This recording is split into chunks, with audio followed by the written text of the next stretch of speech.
வணக்கம் மக்களே, நம்ம லென்த் வீடியோ போட்டு ரொம்ப நாள் ஆச்சு. இன்றைக்கான வேலை பார்ப்போமா? நம்ம பாதி மட்டும் சோளம் விரைச்சி ஓட்டியிருந்தோம், ஜாடை பச்சிருந்தோம். அதுக்கடுத்து மழை பெஞ்சிச்சு, அதுக்கடுத்து பில்லு எரிச்சு ஆடு மாடு கட்டினோம், மேய்ச்சோம். திருப்பி சோளம் இந்த தளவுலேருந்து அந்த தளவு வரைக்கும் சொட்டு நீர் பைப்பு அந்த காட்டில் இருந்ததை தூக்கி இந்த காட்டில் போட்டிருந்தோம். மீதி சொட்டு நீர் பைப்பெலாம் மடக்கி சுருட்டி நம்ம பரண மாலை போடலான்னு சொல்லிட்டு எல்லாம் சுருட்டி கட்டி டொயின்லாம் போட்டு வச்சிட்டோம். இன்றைக்கி என்னென்னு பார்த்தீங்கன்னா, நேற்று ஒரு அரவலை மழை கிட்ட பெஞ்சிச்சு. அதனால் பார்த்திங்கன்னா இந்த ஈரத்தோட நம்ம சோளம் விரைச்சி விட்டோம் அப்படின்னா நம்மளுக்கு ஓரளவுக்கு பார்த்திங்கன்னா பயிர் இருக்கிற ஈரத்துலேயே முளைச்சி வந்துடும் அப்படின்னு சொல்லிட்டு வேலையை ஆரம்பிச்சிட்டோம். இருந்த பைப்லாம் தூக்கி ஓரம் போட்டுட்டு மட்டை கிட்டெல்லாம் தூக்கி ஓரம் போட்டுட்டு வண்டி பார்த்திங்கன்னா ஓட்டிட்டு கொண்டு போய் தென்னமரத்து நெவில் நிறுத்திடணும். சாக்கு போட்டு அந்த சாக்கெல்லாம் எடுத்து இந்த பக்கம் போட்டுட்டு வண்டி பார்த்திங்கன்னா பெட்ரோல் அப்போயே ஊற்றி வச்சிடணும். அதே இருந்துச்சு. வண்டி ஸ்டார்ட் பண்ணி விட்டுட்டு அதே ரிபேஸ் எடுத்து விட்டு அடுத்து இந்த காட்டில் இருக்க நம்ம மேல் காட்டில் பார்த்திங்கன்னா விட்டுருக்கோம். அது இல்லாமல் இந்த மழை பேஞ்ச அரவலை மலைக்கு அதுக்கும் பாசாக பார்த்திங்கன்னா நல்லா ஏற ஆரம்பிச்சிக்கிச்சு.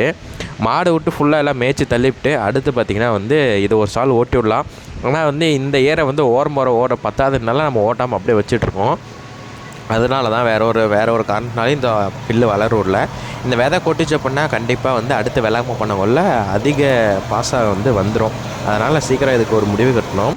அப்படியே வண்டி மெதுவாக கரையெல்லாம் விட்டு கீழே இறங்கினதுக்கப்புறம் அப்படியே பார்த்திங்கன்னா இப்போயே இப்போ டைம் பார்த்திங்கன்னா 5:50 கிட்ட ஆகிடுச்சு. சீக்கிரம் ஒரு 6:30க்குள்ளே இதில் இந்த வயலை ஓட்டி விட்டுட்டோம் அப்படின்னா அப்புறம் நாளைக்கு காலைல சோளத்தை விரைச்சி விட்டு காலைல ஓட்டி விட்டோம் அப்படின்னா நாளைக்கு தண்ணி கட்டுறது நம்மளோட முறை. அதனால் பார்த்திங்கன்னா காலையில் ஓட்டி விட்டுட்டோம் அப்படின்னா சாயந்தரம் ஓசு சொட்டு நீர் இழுத்து விட்டு அப்படியே பார்த்திங்கன்னா தண்ணி போட்டு விட்டுற வேண்டியது தான்.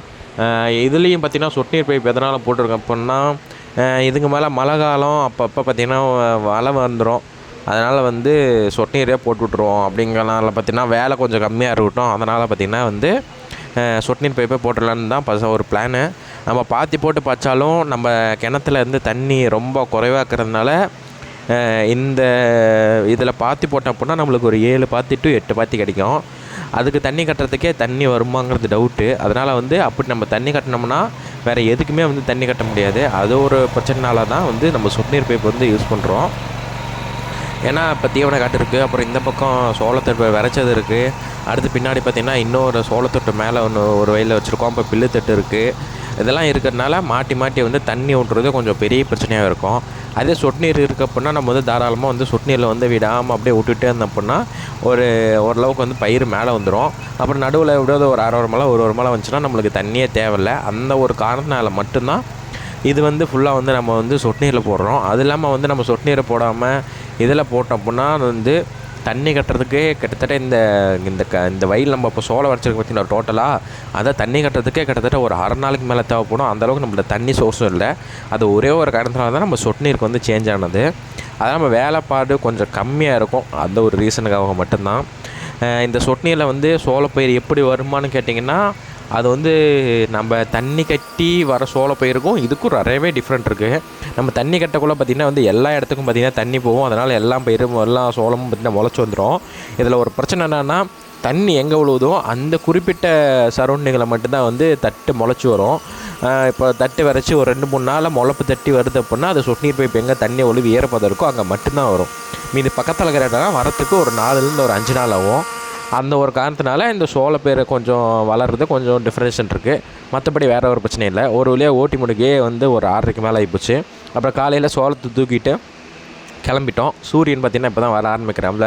காலையில் ஒரு 6 மணி கிட்டாச்சு. அப்படியே காலையிலே வியூவை பார்த்துக்கிட்டு அப்படியே ஜாலியாக போய் வண்டி சோளத்தை விரைச்சிட்டு வண்டியை ஸ்டார்ட் பண்ணி ஓட்டினோம்னா காலையில் எக்ஸசைஸ் பண்ண மாதிரி சும்மா பல்காக இருக்கும். அப்படியே சோளத்தை தூக்கிட்டு கிளம்பிட்டோம். இந்த சோளம் வாங்கி வச்சு கூட கிட்டத்தட்ட ஒரு 3-4 மாதத்துக்கு மேலே ஆகுது. அப்போ ரேட்டு கொஞ்சம் கம்மியாக இருந்துச்சுன்னு சொல்லிட்டு ஒரே முட்டைக்கு ஒரு 50 கிலோ வாங்கி வச்சுருந்தோம். முன்ன சோளம் வரைச்சப்போ அதுக்கு ஒரு 20 கிலோ சம்திங் பிடிச்சிச்சு. இதுக்கு ஒரு 10 கிலோ போதுன்னு நினைக்கிறோம். இதே மிச்சமாகவும் தான் பார்க்குறோம். சரி என்ன ஆகுதுன்னு பார்ப்போம்.